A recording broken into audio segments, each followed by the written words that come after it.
Bismillahirrahmanirrahim. Assalamualaikum warahmatullahi wabarakatuh.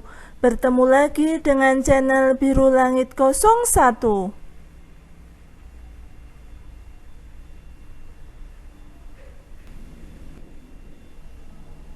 Pada kesempatan kali ini saya akan membahas tentang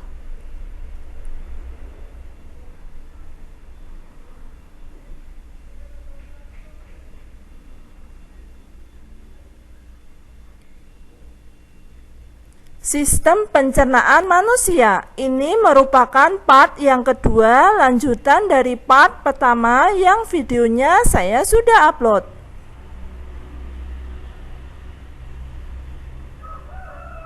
Sebelum saya melanjutkan membahas materinya, jangan lupa untuk di-subscribe, di-like, di-share, dan dinyalakan loncengnya supaya adik-adik tidak ketinggalan video terbaru dari channel ini.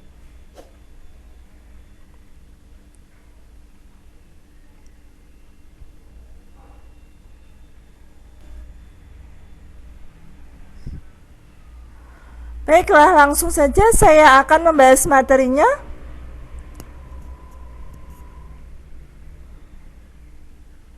Pertama, saya akan membahas tentang fungsi organ penyusun sistem pencernaan. Sekarang yang saya bahas yaitu yang F, usus halus. Usus halus terdiri atas 3 bagian, yaitu usus 12 jari, usus kosong, dan usus penyerap. Di dalam usus 12 jari, makanan dicerna secara kimiawi oleh getah empedu dan getah pankreas. Getah empedu dihasilkan oleh hati. Getah empedu berfungsi mencerna lemak. Getah pankreas menghasilkan beberapa enzim antara lain. Yang pertama, enzim amilase berfungsi mengubah zat tepung menjadi gula. Yang kedua, enzim lipase berfungsi mengubah lemak menjadi asam lemak. Yang ketiga, enzim tripsin berfungsi mengubah protein menjadi asam amino.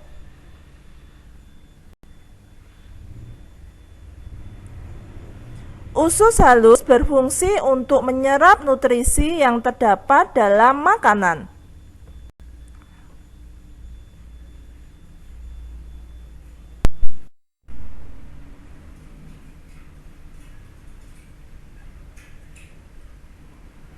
Masih tentang fungsi organ penyusun sistem pencernaan.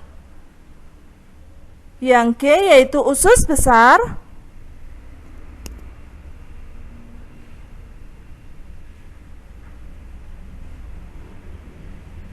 Fungsi utama usus besar adalah untuk menyerap air dan garam-garam mineral sisa pencernaan. Selanjutnya, sisa makanan dibusukkan oleh bakteri pembusuk di dalam usus besar. Lalu yang H, rektum.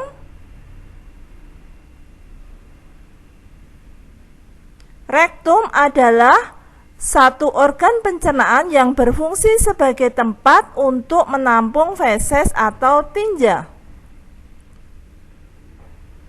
Lalu yang I yaitu anus.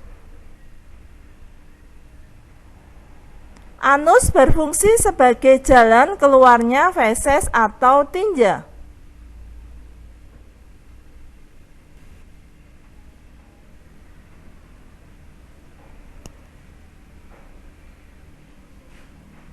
Masih tentang fungsi organ penyusun sistem pencernaan. Yang J yaitu hati.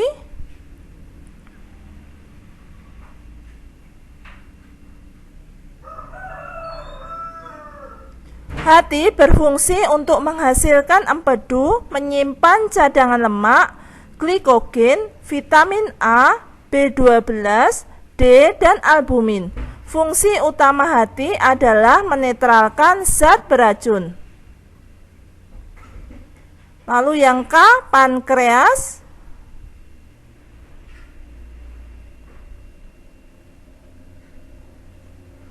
Pankreas merupakan kelenjar yang menghasilkan beberapa enzim pencernaan, diantaranya yaitu amilase, lipase, dan tripsin.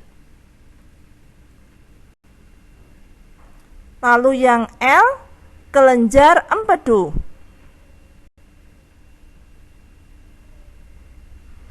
Kelenjar empedu berfungsi membantu proses pencernaan lemak.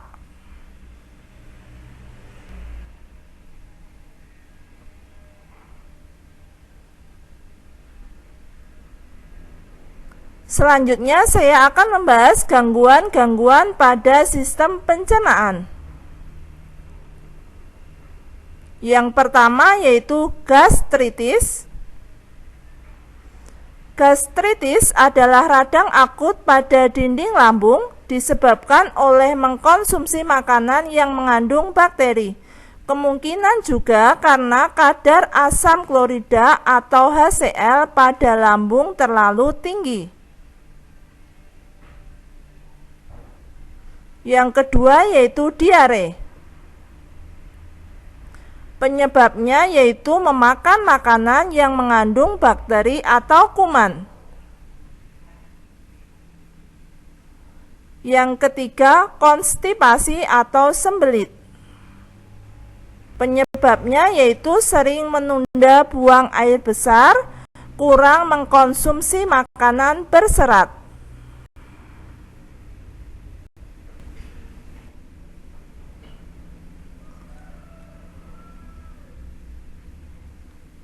Masih tentang gangguan-gangguan pada sistem pencernaan.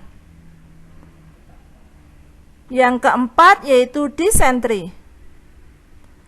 Disentri disebabkan oleh bakteri. Alat pencernaan yang diserang yaitu usus. Penyakit ini ditandai dengan muntah-muntah dan buang air besar terus-menerus. Disentri dapat dicegah dengan cara menjaga kebersihan makanan dan perlengkapan makan. Yang kelima yaitu hemoroid atau ambeien. Hemoroid merupakan pembengkakan pada dinding vena di sekitar anus.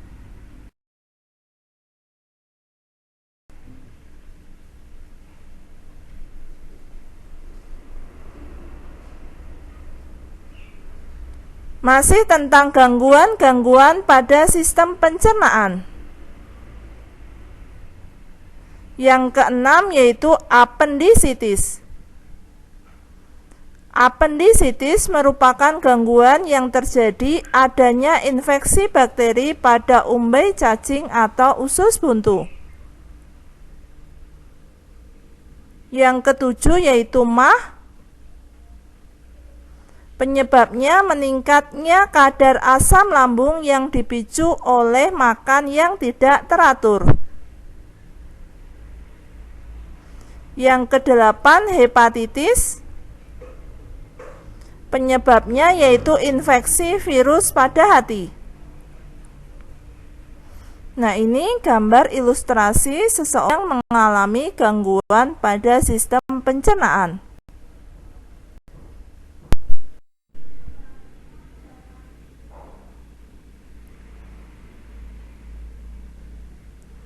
Selanjutnya saya akan membahas tentang pemeliharaan kesehatan organ pencernaan.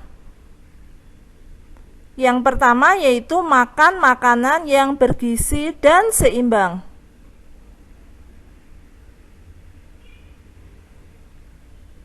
Makanan yang bergizi mengandung karbohidrat, protein, vitamin, mineral, dan lemak.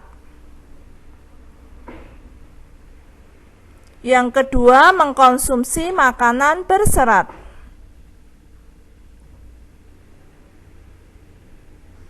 Serat terdapat pada sayuran, buah-buahan, biji-bijian, dan kacang-kacangan. Yang ketiga yaitu minum air putih yang cukup.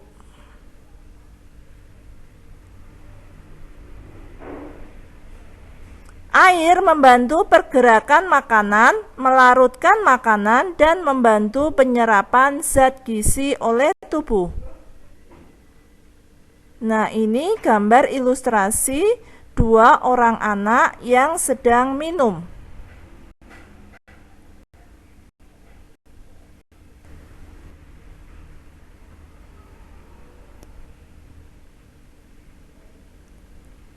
Masih tentang pemeliharaan kesehatan organ pencernaan. Yang keempat yaitu mengunyah makanan dengan baik.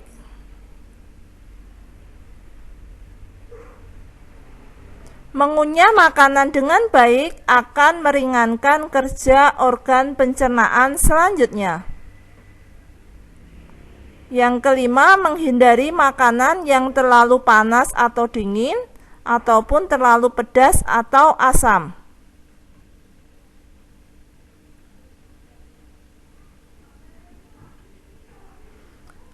Makanan dan minuman yang terlalu panas atau dingin dan pedas atau asam dapat menimbulkan masalah di organ pencernaan.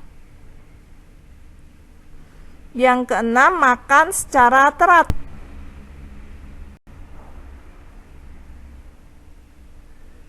Makan secara teratur membantu mengoptimalkan kerja sistem pencernaan.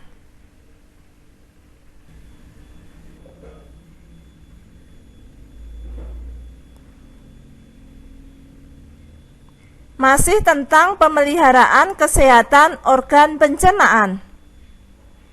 Yang ketujuh yaitu menjaga kebersihan makanan dan alat makan.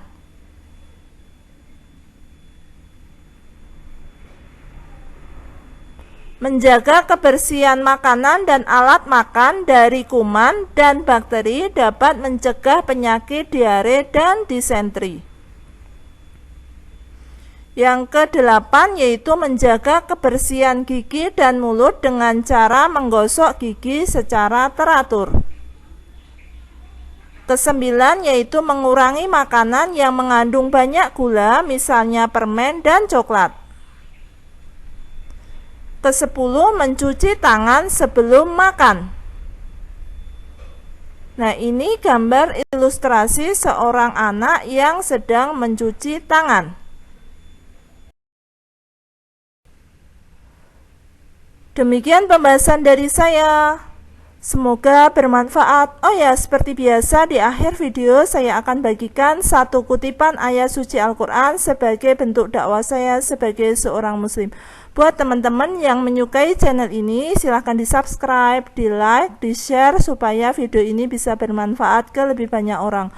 Kalau ada pertanyaan tentang video ini ada yang belum jelas, silahkan pertanyaannya dituliskan di kolom komentar. Sekian dari saya, wassalamualaikum warahmatullahi wabarakatuh.